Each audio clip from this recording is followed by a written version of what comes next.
Masengenyo bila msingi huishia hewani. Unajua ya wiki hii usiulize kunani. Lisemwalo ukilikosa lisubiri liko njiani laja kwa kishindo cha maruhani.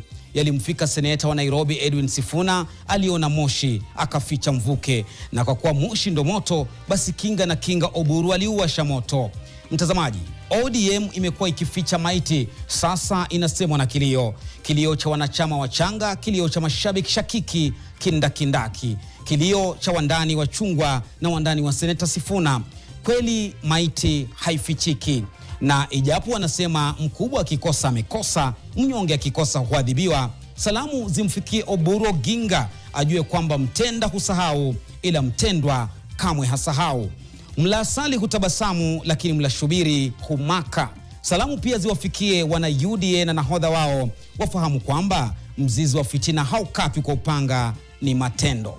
Mpenzi mtazamaji, limekuwa juma zito siasani, jamii na hata kwenye uchumi, na ndio maana studioni mtu na pacha wake tumejihami kukuletea yote ya kujaa na kujaja. Mimi naitwa Lofty Matambo, mwenzangu Frida Mwaka ukimwita ataitika, lakini kwanza kabisa vipasho.